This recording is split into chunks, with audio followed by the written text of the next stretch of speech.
पाप तो व्यक्ति कर डालता है, लेकिन ऐसा नहीं पश्चाताप भी करता है उसका बाद में।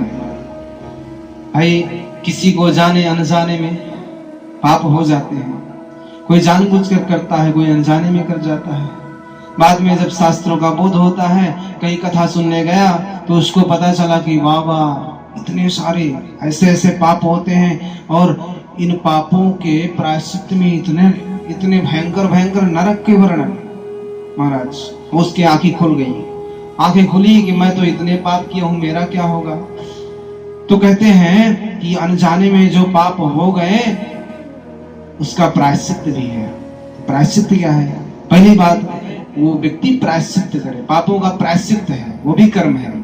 पापों का प्रायश्चित है, लेकिन जन्म जन्मांतर के पाप भरे पड़े हुए हैं, तो मनुष्य जन्म जन्मांतर तक प्रायश्चित ही करता रहेगा, फिर भी पाप समाप्त नहीं होंगे।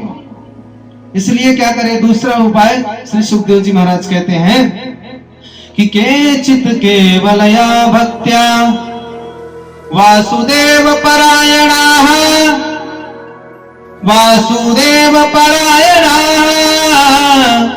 अधम धुन्वन्ति कार्ष्णेन निहारमिव भास्करः।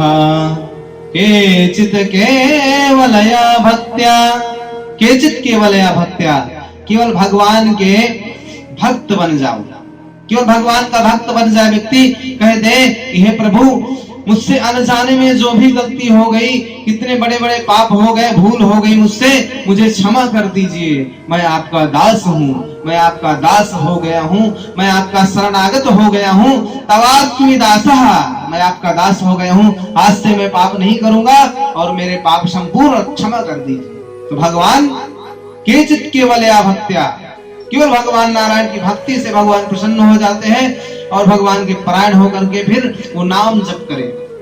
तो नाम जप से संपूर्ण जन्म जन्मांतर के पाप नष्ट हो जाते हैं, भस्मीभूत हो जाते हैं। ये नाम जप का प्रताप है, केवल भगवान की भक्ति से। जैसे अधम धुन्वन्ति कार्ष्णेन निहारमिव भास्करः, जैसे धोबी कपड़े ले जाता है ना, जो बहुत दाग लग जाता है, बहुत मैला हो गया वस्त्र ले गया, उसको धुन धुन करके पटक पटक करके उसका संपूर्ण मैल संपूर्ण दाग छुटा देता है।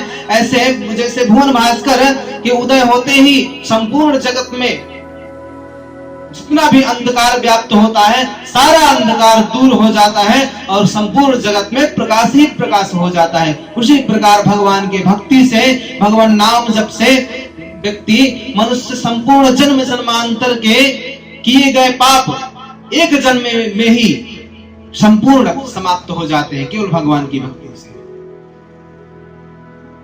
तो भगवान के परायण होकर के भगवान की भक्ति करना चाहिए। जैसे अजामिल कितने पाप किया था, लेकिन उसके जन्म जन्मांतर